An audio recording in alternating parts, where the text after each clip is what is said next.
The smell of gasoline hung in the air as I stood in my garage on a cold Saturday morning. A portable generator sat in front of me, exactly where I had stored it for emergencies. I pulled the starter cord once, twice, 5 times. Nothing. The freezer inside the house was already warming up. The lights were out, and all I could hear was a growing frustration in my own breathing. That's the moment many people realize they weren't actually prepared. But what if the biggest problem with backup power isn't that your system fails? What if it's that we've been taught to rely on the wrong systems from the beginning? Most people in this position assume the problem is their planning. They think they should have bought a bigger generator, more fuel, better batteries, more solar panels. But after looking deeper into how most residential backup power systems work, I discovered something surprising. The real enemy isn't a lack of effort. It's what I call the dependency assumption. The assumption that reliable backup power must come from the same handful of technologies everyone already knows about. For decades, homeowners have been told that their choices are simple. Stay connected to the grid, spend thousands on solar, install wind turbines, or keep fuel-powered generators ready for emergencies. The problem is that each of these solutions comes with limitations that often appear at the exact moment reliability matters most.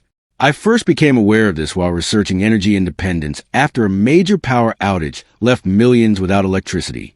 What I found challenged nearly everything I thought I knew about backup energy. Let's start with a situation many homeowners recognize immediately. A major winter storm arrives. The power goes out.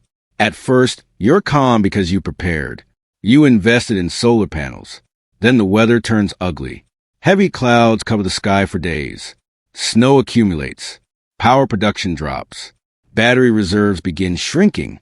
Suddenly, the system you expected to protect your family is producing far less energy than you need. The financial cost is frustrating. The emotional cost is worse. You begin wondering if you made a mistake. I must have chosen the wrong setup. And this is where most people make a mistake that costs them months. They assume the failure was their fault. Now, consider a second scenario. You've purchased a traditional backup generator. It sits quietly in the garage for months, maybe years. Then a regional blackout strikes. You roll it outside, check the fuel, pull the cord. Maybe it starts. Maybe it doesn't. Maybe it runs for a while before fuel becomes the next problem. What nobody tells you about backup generators is that reliability often depends on a supply chain you don't control. Fuel stations lose power. Gas becomes scarce. Lines get longer. Costs increase. Instead of feeling secure, you're managing another problem. And again, the thought creeps in. I must be doing something wrong. Now imagine a third situation. You decided to pursue full energy independence. You begin researching. Solar companies quote prices that can reach 5 figures. Wind systems require specific conditions and installation requirements. Permits become confusing.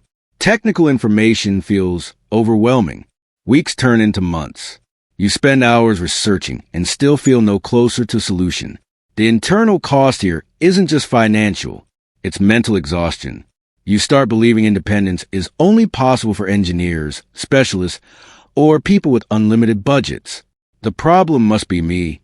The part that surprised me most was discovering how many people share this exact experience. And here's what all 3 of these situations have in common. They all stem from the dependency assumption. The belief that reliable backup power must come from expensive, weather-dependent, fuel-dependent, or highly complex systems. The frustration isn't caused by a lack of effort. It's caused by an information gap. Most people are only shown a small portion of the available options. After enough dead ends, I started asking a different question. Not how to improve the existing options, but whether there was an entirely different approach. That search eventually led to a small community in Australia. Something immediately stood out. Homes operated without many of the signs we normally associate with electrical infrastructure. No obvious dependence on conventional utility systems. No obsession with fuel storage. No concern about weather conditions. The answer centered around a technology that has existed for centuries. The flywheel. Most people know the flywheel as a mechanical component found throughout industrial history. What few realize is its ability to store kinetic energy and release that energy when needed. Modern engineering has transformed that simple principle into something remarkably practical. Unlike solar panels, kinetic storage isn't dependent on sunlight. Unlike wind systems, it doesn't wait for weather conditions. Unlike generators, it doesn't require a constant supply of fuel. Suddenly, those three pain points started disappearing. The winter storm scenario, energy remains available regardless of cloud cover. The generator problem, no dependence on gasoline deliveries. The overwhelming complexity, the system could be built using relatively common materials and straightforward designs. One example stood out. After building a prototype using a salvaged flywheel, plywood gears, and a bicycle chain, testing showed a significant reduction in grid dependency. Electricity consumption dropped dramatically. Not overnight magic, not fantasy, just a practical application of physics that produced measurable results. That's what changed everything. Not a miracle technology, a forgotten one. At this point, many people have the same objection. I'm not an engineer. Neither was the original homeowner who began this journey. And that's exactly why this matters. One retiree with no technical background followed a simplified blueprint and assembled her system in a single afternoon. She wasn't interested in becoming an energy expert. She simply wanted predictable power and lower utility costs. Another family dealing with recurring outages used the same approach after struggling with generators and rising bills. Months later, they reported consistent backup power and substantially lower monthly expenses. Notice what these stories have in common. Neither family had special skills. Neither family had unlimited money. Neither family spent years studying electrical engineering. The difference wasn't expertise. The difference was access to a system built around a principle that works regardless of weather, fuel availability, or utility company decisions. That's why it works. It leverages stored kinetic energy instead of relying on conditions outside your control. Now imagine the next 6 months if nothing changes. Another storm arrives. Another outage occurs. Utility prices continue climbing.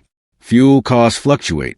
You keep researching the same solutions and encountering the same limitations. Not catastrophic, just exhausting. A cycle of uncertainty repeating itself over and over. Now imagine a different version of the next 6 months. You understand alternative approaches. You know how kinetic energy systems work. You have a clear framework for evaluating backup power based on reliability rather than marketing. Maybe you decide to build your own system. Maybe you simply use the information to make better decisions. Either way, you're operating from knowledge instead of assumptions. And that's a powerful shift. You've already been doing the hard part. You've already cared enough to search for answers. The information simply hasn't been keeping up with your effort. If there's one thing I've learned from researching backup power, it's this: your past frustrations aren't evidence that you failed. They're evidence that you kept looking when simpler answers didn't make sense. The next step isn't about working harder. It's about understanding options that may have been overlooked for years. If you want to see the same system and resources that started this journey, I left them in the description. And if you've ever dealt with a blackout, rising electric bills, or backup systems that didn't perform as expected, leave a comment below. I'd genuinely like to hear your experience. And if you enjoy practical discussions about energy independence and home resilience, consider subscribing. The conversation is only getting started.